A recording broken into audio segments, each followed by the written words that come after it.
All right. Greetings, and we are live once again. Let's go. Upward Spiral Gang. May we never be the same again. Let's get started today. Today's topic is very, very key, very, very crucial, very, very important.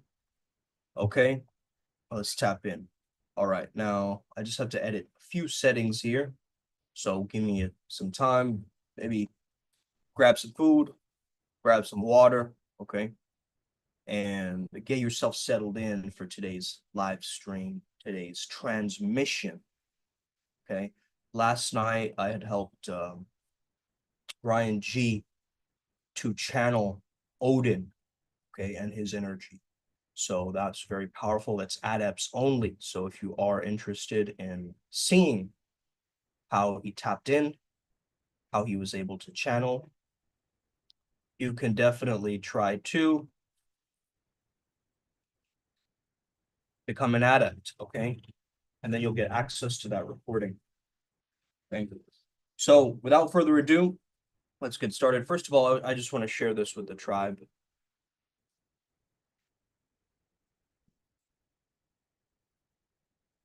Go.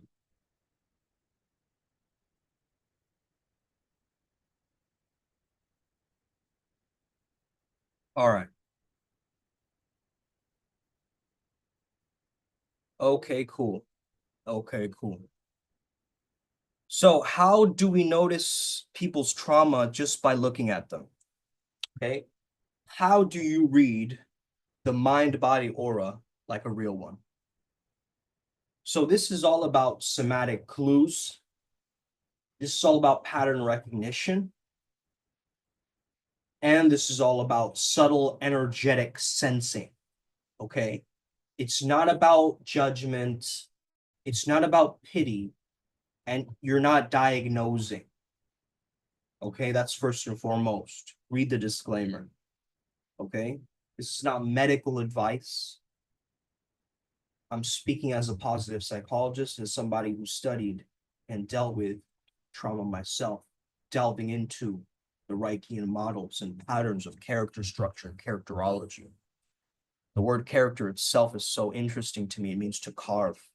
And in my life, I've been able to understand how important it is to build your character, to understand your character. So what if you already came into this world with a deck of cards, right? With a specific character structure that was structured through your most pivotal years in childhood, 0 to 7 years old, right?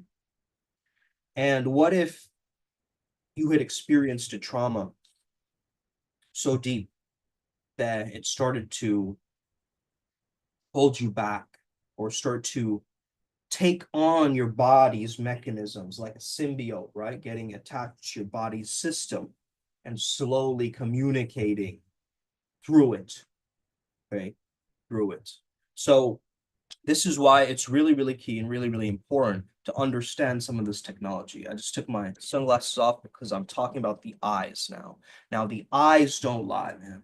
Okay, the eyes are the windows to the soul. The eyes, if you notice, they're very dull or they're very guarded. Okay, that means that you are looking for this kind of shut down emotion. Okay, you're looking for a shut down emotional cue, and trauma oftentimes builds around things like trust, betrayal, or even things like depression. Okay, so the eyes don't lie. Okay, the eyes don't lie, Chico. Okay, the eyes do not lie. So that means if you have someone with overly alert or twitchy eyes, that shows hypervigilance from complex post-traumatic stress disorder, likely from unsafe environments.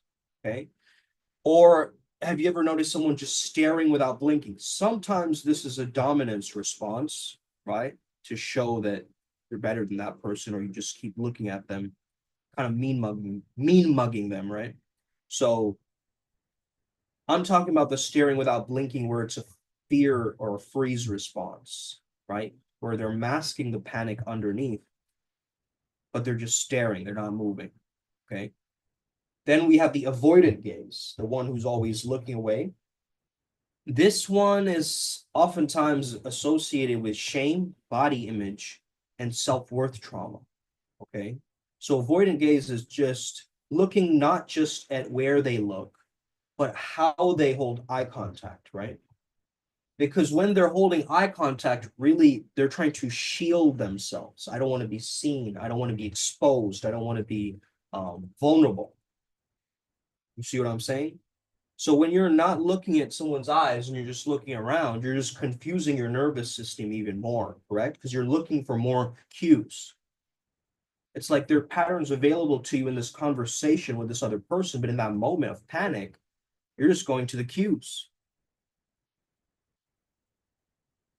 Even a loud noise can startle some people, right? To understand. So this is why we have to understand and perceive people's eyes.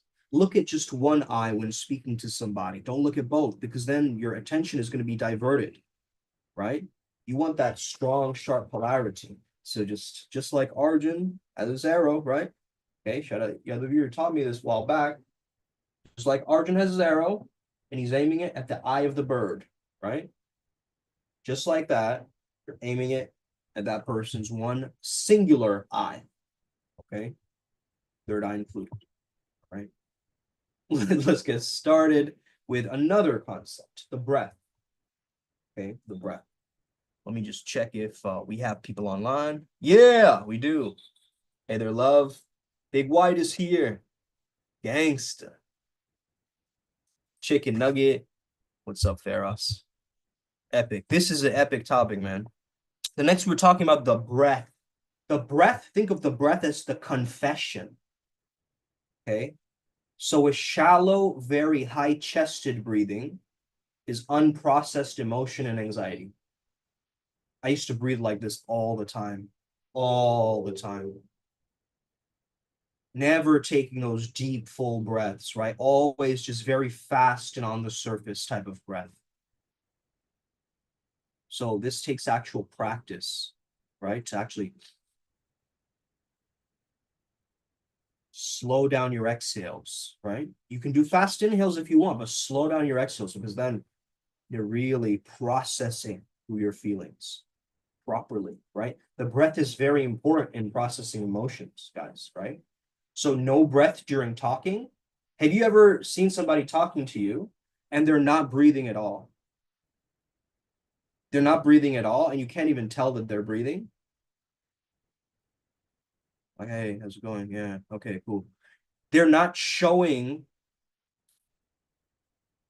that they're engaged, actually, right? So they might have a fear of saying the wrong thing. And it might even be that they're trying to maintain a sense of control, a sense of control of that conversation, a sense of control of micromanagement or self-consciousness, a sense of, they're trying to maintain some type of control. Okay. That's why there's no breath. Because control is rigidity, control is stuckness, right? Control is trying to manipulate, trying to create barriers, outer edges, right? So you might notice people doing heavy sighing. You see this a lot in the spiritual community, okay? Mostly from like tantric coaches or whatever, like that. Okay. Why do you need to sigh like this? Okay. There's an internal overwhelm that's trying to escape quietly. So they're actually very overwhelmed, these people, these love and light people who are, if they're doing that way too much, right? It's okay to do that once in a while, like valid. Okay. A heavy sigh is valid, right? But that need to do that means you're overwhelmed. Your system is too overwhelmed and it needs to just release. Okay. Sudden inhales is shame or guilt resurfacing. Sudden, right? That feeling of a sudden inhale, or you going that gasp, that exasperated gasp, right? So is a quick shame or a guilt surfacing or quickly showing up. Then trauma is so complex that it disconnects people from their actual breathing. Flow state reconnects it. So this is why I love flow, the state of high performance, where nothing else matters but the present moment. Flow reconnects you to the present moment, to the truth, what is going on right now. And so it is going to connect whatever you're doing with your breath optimally. Even if you're drinking some tea, okay, you're drinking, but you're drinking it optimally because your breathing patterns are actually helping this activity become more wired in. It's like the Google Translate, right? How I see the breath is actually Google Translate. What I mean by that is the body doesn't get it when you're saying everything's going to be cool, but it does understand when you slow the fuck down in your breathing, right? So you're speaking to your body's system through your breath. I love doing the breath of light, as the adepts know. They're very powerful.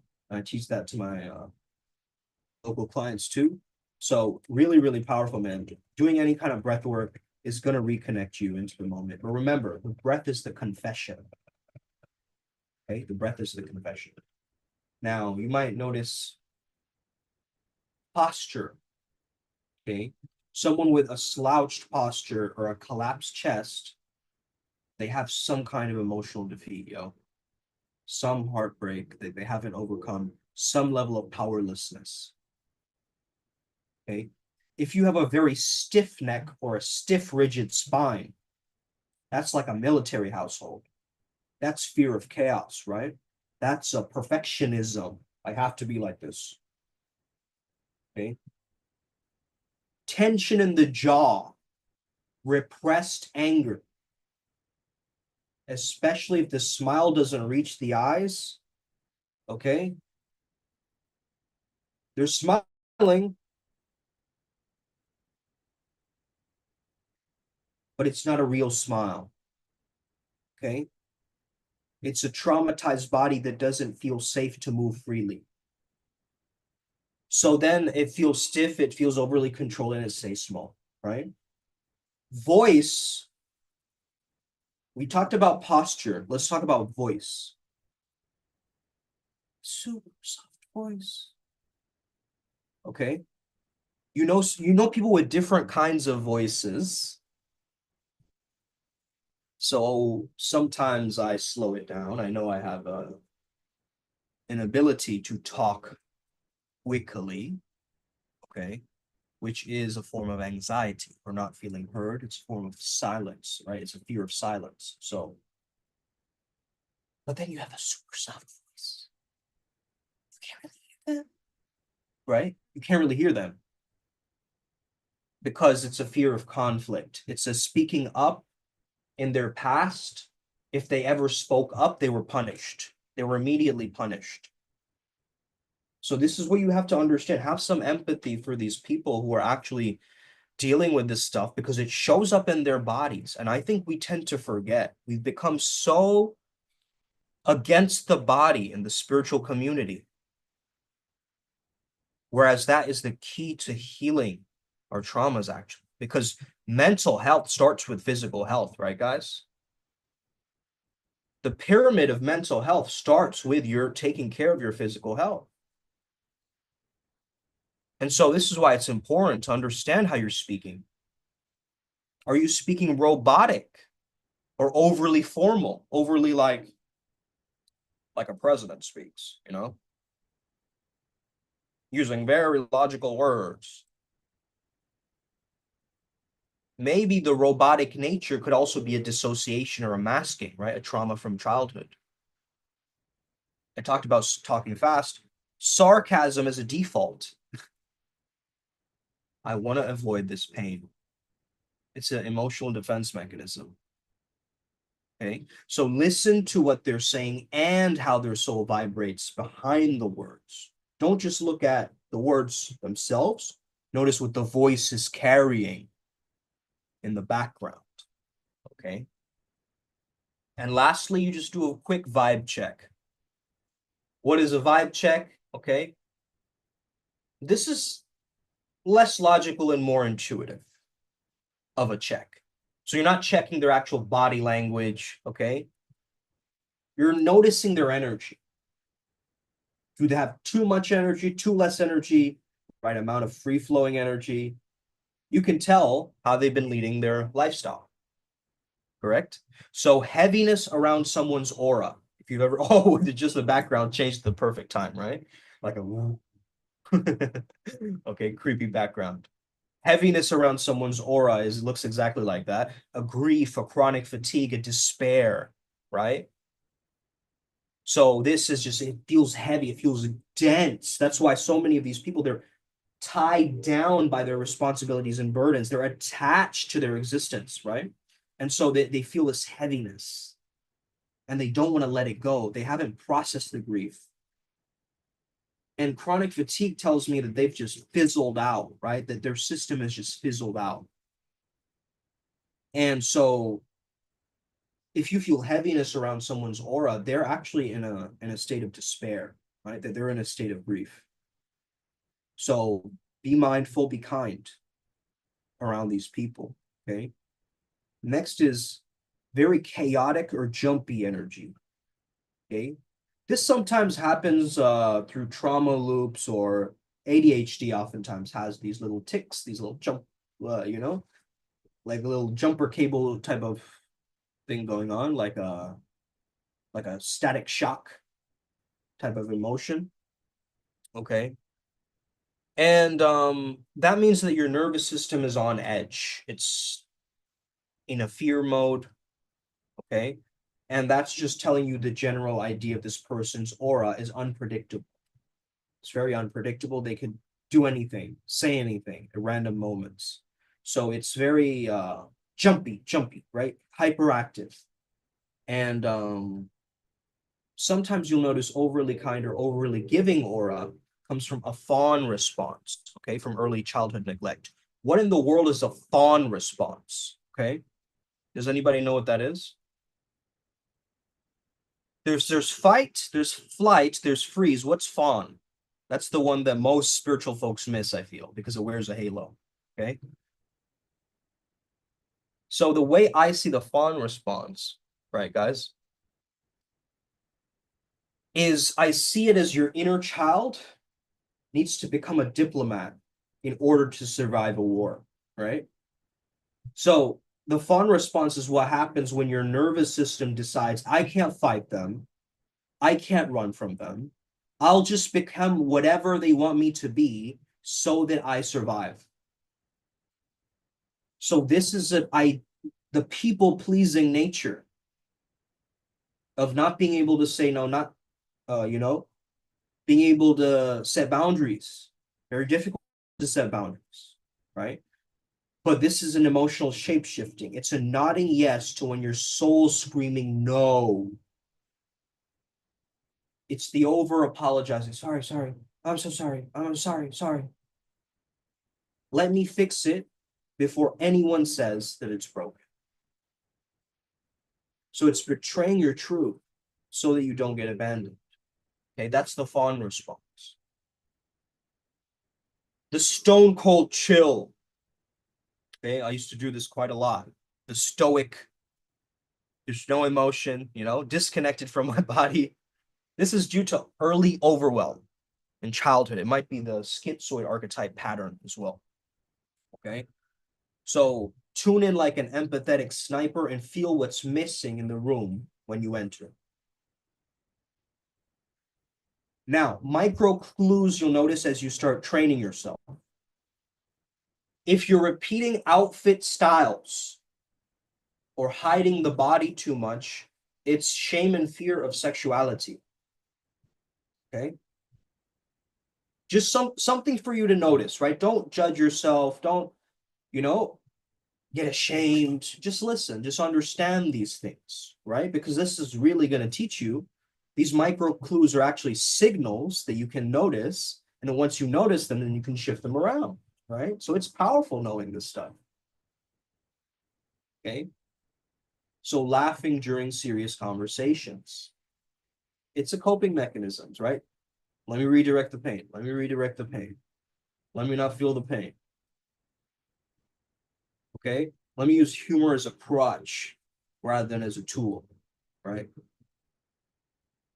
constant self-apology, trauma around guilt, being a burden to others, never asking for help means that you grew up with unreliable or very absent caregivers. The caution is just because you can see it doesn't mean that they're ready to face it, right? So don't therapize them unsolicited. Don't label people, right? Just hold them with a cleaner presence than they've ever felt. Sometimes your safety is the healing, right? Can I get an amen? Can I get a hallelujah? Can I get an amen? Amen. Shalom, shalom. Okay. Shalom, salam. Swaha. Okay. Your safety is the healing. So this is an embodied gnosis, right? Trauma hides in your body like a Reichian riddle. And it's up to you to understand what this riddle means. What does it mean? Okay. And why am I dressed like KSI again? Right? Who knows? The point being, most people read books. I read backs. No, that sounded wrong. Okay, I don't. I read bodies, right? Not to check people out. I'm noticing the structure of how the trauma is showing up in the structure of the behavior of the emotions, which is then affecting the physical body, right? So let's look into this like Reich did through the archetypes, actually. Okay. Now, if you haven't done the bioenergetics quiz, I highly recommend it. Okay, because I'll actually paste it in the chat, in the live chat. Okay, so people have it. Let's see here. This is the best one I've found, and I use this all the time for my first time paying clients, because it just helps make the healing so smooth. Knowing that this has helped me speed up and just help me go through a major learning curve, right? As I knew this stuff. Okay, let me just share it with you guys. Okay, so that's the link that I just posted for the quiz. Okay, now you can send me the quiz, and then you can get on a session with me, and then we can work through some things. Okay, or just ask me in an email or something, or a DM, ask me about it. Okay, and we can get to work. Okay, let's start. Okay, this I don't have much time today, so I have to go fast, but we'll take notes. We'll go heavy. Okay, let's go intense. The schizoid archetype. This is like the fragmented starseed character. Okay, this was me. This is me. Okay, this is the me that I've healed. And there's still residue of it, of course, but I'm on the pathway to healing this baby, right? This is the tension in my scalp, my tight jaw, my cold hands. This is all of that, man. My body leaning to one side, being lopsided. This is the schizoid archetype, right? Because all of the energy goes up to the head and the thinking and the logic and the imagination. So we stop paying attention to the body, right? And so the body doesn't feel safe or welcome. The core wound is actually, I was never welcome. I was never belonging. So someone's energy like this stays in the clouds. It really avoids the pain of earth. Why do you think that I go to the gym and I used to practice MMA? It was me healing my trauma, actually. Right? Because it forced me to be in my body. Right? Can I get an amen? Their body tries to evacuate life. Okay? So these people get suicidal. They feel like I don't have a reason to exist here on this earth because I'm just living from my head. How can I enjoy and feel pleasure in these deep emotions and like feel the richness and the fullness of this life, right? The fullness of the life experience. This is what I'm saying, guys. Unworthiness is linked to you rejecting your own life force energy, your own energy flow within your body, how you express yourself, how you move, how you act, how you walk, how you talk. Okay, it affects all of that. It affects all of that. So someone like Bobby Fischer, the chess champion, would take on this kind of very cold, dead eyes like face with the shoulders one side up, one side down, right? This trauma is showing up in many intellectuals, okay? People who think from the mind, they tap into this quite a bit. But you have to differentiate between overthinking and deep thinking, my friends, because deep thinking is my flow trigger. That's how I enter the zone. But overthinking isn't. Clearly, it's keeping me stuck. So I have to discern and differentiate. Use the sort of discernment as we discovered in last night's channeling. Okay. So there's usually a lot of pressure in the head area here. Issues happening. Okay. Then we have the oral archetype, which is the hungry heart. So the way I want you to imagine this archetype is neediness or clinginess. So the posture becomes very slumped forward. The lips become pouty, becomes duck face, okay? The lips become pouty, the eyes become needy. It's a pull me closer vibe with a don't leave me undertone. This is the oral archetype, okay? And the core wound here is I was not nourished well. I was not nourished, means I wasn't fulfilled. I didn't have the feeling in childhood that I was complete. I felt abandonment. I felt, people running away from me. That's what creates the oral archetype. So this one learns that love was inconsistent, so they endlessly seek other things to seek that very love. That's why it's the hungry heart. They seek attention, affirmation, affection over actual love. So watch for over talking, lips or hands touching the mouth often to hide things, a perpetual leaning forward as if they're trying to reach for the mother's breast, right? When they were breastfeeding, when the mother was breastfeeding the baby, when they were younger, right? They would want the nourishment, but they wouldn't get it. Okay, maybe she was too busy. Maybe she was doing something, right? So this energy creates a guilt, an internal like feeling of unworthiness. I'm not worthy of that love, right? And it also creates this really deep, empty feeling in the heart space, like just a complete block, and like something's missing, something's missing.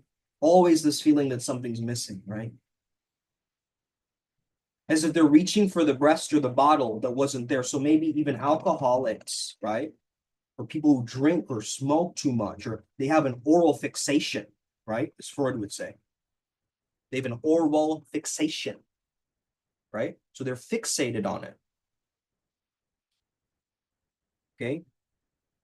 Next, we have the masochist. The masochist is also called the endurer archetype, usually very overweight because they're trying to ground themselves into physical reality, but they actually have endured a lot. They're like, resilience is the name of their game, right? They're just like, I just got to push ahead. I just got to do whatever it takes, right? And they just keep pushing ahead, but they keep ignoring and just sidetracking. It becomes like this martyr syndrome, right? So the posture had this like tense neck, tense, armor around the shoulders and thighs. The butt is always clenched, right? Like, I'm not going to share any secrets, okay? And the core wound is it's not safe to be me. It's not safe to be myself. I was told and not loved for being myself, so I must be different. I must obey. I must compress. I must swallow my rage. I must people please. I must smile while secretly I'm burning in anger. So watch for the short, compressed movements. Words like should, have to, must. And they say sorry a lot. Okay, I said that like a Canadian, huh? Sorry. And they say sorry a lot, right? So they carry the weight of unshed tears like it is their job. So they cannot cry easily, the masochist archetype. They've got to learn they've got to learn how to follow their intuition, because they're the smiling prisoner. They're showing the world everything is fine through their gestures and movements. He's just a happy fat guy, you know? Like, hey, man, like he's just a chubby dude, you know, he's smiling, but inside it feels like hell. It's not safe to be him. That's his mentality. Okay? So let's have some compassion around people. Just because they're overweight doesn't mean they're lazy. It's through trauma. It's through trauma, right? So let's not bypass it. Let's understand it better so we can work with it. By the way, if you're Indian and listening to this, I have something called the Indian Health Advantage Subliminal. Okay? This works because I've done a lot of research into our Indian phenotype, Indian body, Asian body phenotype. And what I've understood is we sweat more because it's a hotter, humid climate. Therefore, we have certain odors. However, at the same time, we also have a history of famine, which gives us the skinny fat physique, right? And so what I've done is I've created a subliminal to reverse that. So if you're Indian and listening and you're like struggling with your health a lot, man, tap into that, okay? Maybe shoot me a message and I'll send that over to you, okay? All right, next we have the psychopath archetype, okay? Got the psychopath archetype. Now, the psychopath archetype is also called the leader or the challenger, because they're hyper competitive. They're the performer with the sword, okay? Their posture has a slightly puffed, unnatural like quality to it, where they're trying to like take up more space or show more leadership, right? Their law is oftentimes very locked, and their eyes are like spotlights daring you to challenge their mask. You've seen these psychopathic tendency people, right? Their eyes, the dark triad traits. You know, they're always like, they're dark, right? You look into their eyes and you'll see this like darkness. And so, of course, this isn't most people, but the thought is, if I do not control, I will be destroyed. If I feel these emotions, I will be weak. If I show vulnerability, I will be weak. And I am not weak, right? Thank you, babe. Yeah, I'm going to end it soon. I just want to get through all the archetypes and I'll end quite soon. Thank you, babe. So you're watching for sharp gestures, okay?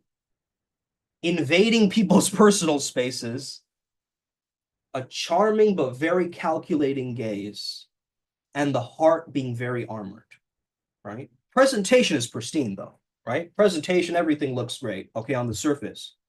But internally, it's like, I need to control this. I need to figure out more ways to control this.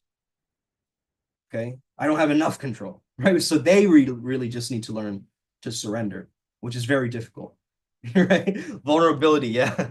So this is a really interesting one to work through, because it's going to take a lot of dropping down of the ego, right? I can also end actually on the 10 ways to spot the ego. That's a very good thing to actually note down as well. Write it down, right? Write it down as well. I wrote it down for myself recently because I want to understand it better. You know, I want to notice when it's going overboard, okay? And learn to curtail myself, right? Show restraint. So speaking of restraint, the rigid archetype. Okay, now this actually goes on later into the childhood years. So this goes into, so past 7, 8, 9, 10, 11, 12, 13, 4. It can go on, right? So the rigid archetype is the statue of control. That's how I want you to think of it. So the posture is, I'm straight as a rod, I'm symmetrical, tight glutes, legs like marble pillars, right? Just rigid, like perfectionism in form. But their core wound is love is not performance. I mean, love means performance to them. So To them, love means I have to perform well, I have to get good grades, I have to do this perfectly, I have to do this correct. Only then I will receive love. Right? So they were praised for being good and they were seen for being very special, but now they must be good or else they'll be unloved, right? So watch for these individuals who have a difficulty relaxing, very overly measured words, a subtle judgment when others are messy or sloppy. You'll notice this in people who are very rigid, right? They notice sloppiness, they call it out immediately. Right? Exactly, ego becomes when trained. M.F. Frankenstein, who's hiding in spiritualized ego traits. Yep, yep. Frankenstein, exactly. Frankenstein's monster. It's a great way to, yeah, imagine that. Subtle judgment where others are messy and they fear chaos because chaos actually broke their heart once. That's why they don't want to face it ever again. Okay. That's why they're always rigid because they feel like if I show a little crack of emotion, all of it will start spilling out. Right. And that's too dangerous. Right. I just got to perform well, be a good person. Right. Really strong superego, this one. Really, really strong superego. Right. So here are my notes on this process. And then we'll end with the 10 ways to call out the ego. Okay. These aren't boxes, they are defense spells. They're postural prayers. Okay. So they're armor forged in the fires of childhood when the soul didn't have words, only reflexes. So when you see these shapes in people, don't label them. Don't be like this, hey man, this masochist mofo, right? Don't don't label them. Listen to them. Because their story might be telling you something very different. You don't need to, first of all, categorize others like that, right? You need to first listen, whole body listening. Underneath every structure is a story. And when that story is finally heard, the body too begins to melt back in its true form. Right? This is how therapy actually heals because we're talking about it and it's finally out in the open. It's fluid, it's free, it's whole, it's released. You see? By the way, subscribe if you want to walk with dragons and de-armor your destiny, okay? We are Primal Sutra. Go check out our Telegram group, man. Okay, really, really powerful. Now let's end with the 10 ways, okay, to spot the ego or catch the ego. Gotta catch him out, gotta catch him out. Gotta catch him out, ego man. Okay? 10 ways to catch the ego. I'm gonna end after this, okay? So take notes, catch it, name it, gently return to center, right? As I said, the ego is in your enemy. It's an outdated survival script, right? So your job is just to rewrite this. Your job is just to work with it. Because when your ego and your higher self become best friends, hey, stop sabotaging you and starts helping you guard the throne, okay? 10 ways to catch the ego. Number 1, when you're overly defensive. I don't know. Right, that. When you notice that, that's the ego reacting. It's a pain body attack of the ego. Because you're defensive, you're trying to protect. It's a self-preservation strategy, right? Next is when you seek control over surrender. So when you're trying to control, okay, over letting go too much, that's when the ego is taken over. When you're obsessed with being right, okay, and this is all the time, right? When you're obsessed with being right all the time, like you need to prove to the world that you are correct, okay? Next is when you compare yourself to others. Again, a little bit of this is okay, right? But when it becomes like really bad, right? Like you're keeping an internal score. Every room you walk into is like, this person is this person is that. It's like, whoa, okay? So when you feel cold and disconnected, okay, So when you feel just detached from the world, right? Apathetic, like kind of cold, that's actually ego mind, okay? Identity working through you. Ego mind identity sounds like electromagnetic interference, right? That means it's our thoughts and emotions actually fucking us up, keeping us in a loop. The no mind actually silences all of that and resets the system for us, right? Which is ego death. So when you're wearing a persona to be liked, okay, you're pretending to be somebody just to be liked, okay? That's the ego. When you stop yourself from expressing love or creativity, that's total ego, man. Okay? Totally. When you're triggered and you want to blame, when you keep chasing the next high, the fix, or the goal, and when your inner critic is loud and shaming you. Okay? It's like your own inner critic is trying to trauma bond with you, right? Then you're gonna know. Oh shit, right? I once I remember one time I felt my ego just like take over my entire beingness. I know, babe. Okay.